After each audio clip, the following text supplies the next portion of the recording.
Video کو like کر کے آگے شیئر ضرور کر دینا۔ وہی رکو ورنہ علی کی بیٹی اب تم پر اپنا ہتھیار اٹھا کر تمہیں جو ہے وہ جہنم رسید کر دے گی۔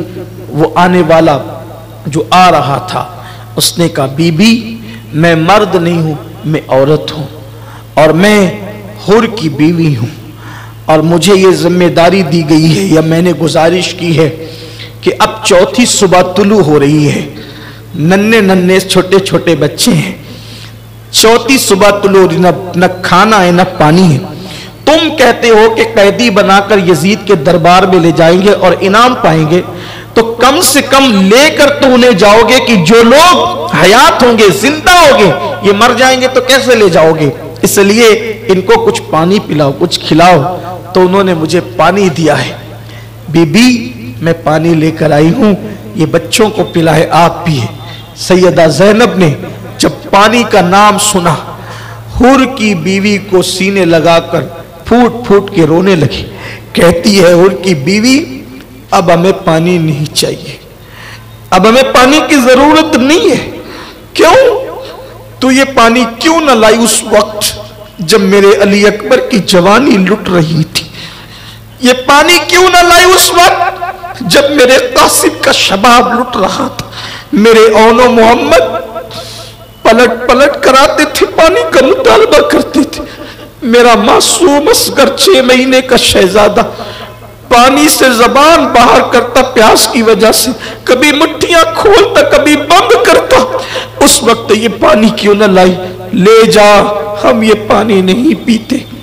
حر کی بیوی نے کہا بی بی وہ میرا مذاق اڑائیں گے، قبول کر لیں پانی۔ آپ کو آپ کی امی بی بی سیدہ کا واسطہ، جب نام ماں کا سنا، سیدہ پاک نے حر کی بیوی کو ساتھ لیا اور ساتھ لے کر کے وہاں چلی جہاں چھوٹے چھوٹے بچے بیویاں بیٹھی ہوئی تھی۔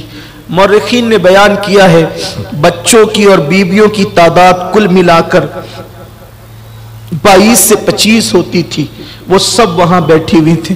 وہ حر کی بیوی کا کے ہاتھ میں مشکیزہ تھا۔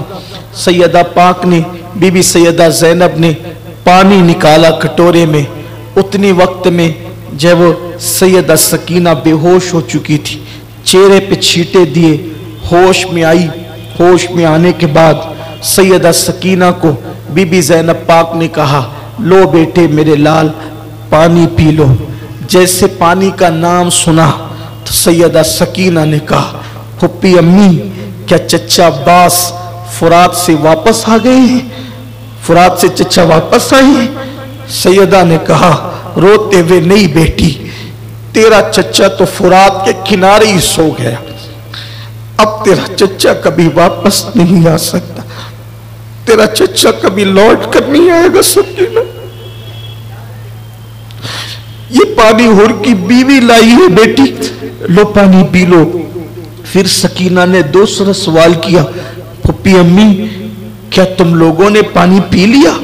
تو کہا کہ بیٹے نانا کا فرمان ہے کہ جب کھانے پینے کی چیز ملے تو پہلے چھوٹوں کو کھلاؤ پلاؤ، پھر بعد میں بڑے۔ میری بچی اس پورے قافلے میں سب سے چھوٹی عمر تمہاری ہے، پہلے تم پیو بعد میں ہم دیکھیں گے۔ اتنا سننا تھا۔ حسین کی تربیت یافتہ 7 سال کی شہزادی نے کٹورا ہاتھ میں لیا، جہاں کٹی پھٹی لاشیں پڑی تھی سکینہ اس طرف دوڑنے لگی۔ بی بی سیدہ زینب نے سکینہ کو پکڑا، کہا بیٹی کہاں جاتی ہو؟ کہا پھپھی امی ابھی تو آپ نے کہا کہ کھانے پینے کی چیز آئے تو پہلے چھوٹوں کو کھلاؤ پلاؤ پھر بڑے کھائیں پیئے، اور آپ بھول گئی ہیں کہتی ہے پورے قافلے میں سب سے چھوٹی سکینہ ہے۔ نہیں پھپھی سب سے چھوٹا میرا بھیا علی اصغر ہے، پہلے میں علی اصغر کو پلا لوں، میرا بھیا بڑا پیاسا ہے۔ سیدہ سکینہ کو سینے سے لگا کر بیویوں نے خوب رویا، خدا جانے وہ آنسو کیسے خشک ہوئے۔ خدا خدا کرتے کرتے رات گزری، روتے ہوئے آنسو بہاتے ہوئے، اور پھر جب صبح کا سویرا نمودار ہوا تو خیال تھا کہ صبح آئے گی تو صبح کوئی خیر کا پیغام لائے گی، لیکن جو 11 محرم کی صبح آئی وہ سیدزادیوں کے لیے اور بھی دکھ کی تھی، اس لیے کہ جب صبح ہوئی، صبح کو تیمم کے ساتھ بیویوں نے نماز ادا کی، اور نماز ادا کرنے کے بعد وہ ظالم یزیدی پھر آئے، اور آنے کے بعد ان سیدزادیوں کے ہاتھوں میں ہتھکڑیاں پہنائی جن کی کلائیاں کبھی کسی اجنبی مرد نے نہیں دیکھا تھا، ان کے ہاتھ میں ہتھکڑیاں ڈالی۔ امام زین العابدین کہیں دل کے بیمار تھے، ان کے ہاتھ میں ہتھکڑیاں، ان کے پیروں میں بیڑیاں، خاردار توپ ان کے گلے میں ڈالا، اور پھر ایک ایک رسی سے اور ایک ایک زنجیر سے کئی کئی لوگوں کو باندھا، چھوٹے کے ساتھ بڑے کو، بڑے کے ساتھ چھوٹے کو۔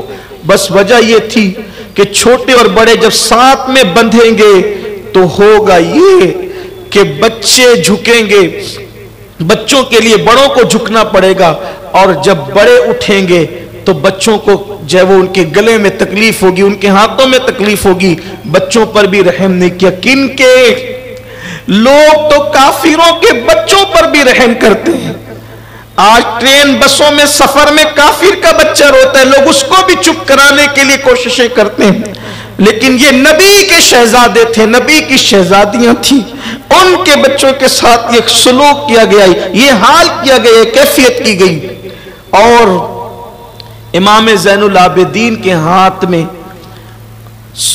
اونٹنیوں کی نکیل دے دی گئی کہ یہ لے کر کے چلو، اتنے دن کی بیماری، اٹھا نہیں جاتا تو اذیت دی جاتی ہے، کچوکے لگائے جاتے ہیں۔ سیدہ پاک بی بی سیدہ زینب جہاں کٹی پھٹی لاشیں پڑی تھی وہاں آئی، اور آنے کے بعد جب بیٹوں کے، بھتیجوں کے، بھانجوں کے، بھائیوں کے کٹے پھٹے لاشیں دیکھے، بے گور و کفن پڑے ہوئے، تو مدینے کی طرف رک کر کے کہا، نانا جان اللہ آپ پر درود و سلام کی بارش نازل کرے، نانا جس حسین کی پیشانی چومتے تھے ذرا اس کو بھی آ کر دیکھیں، جسے کندھے پہ بٹھاتے تھے ذرا اس کو بھی آ کر دیکھیں، آپ کا حسین بے گور و کفن پڑا ہوا ہے، جس کے لیے جنت سے جوڑے آتے تھے آج وہ بغیر کفن کے پڑا ہوا ہے۔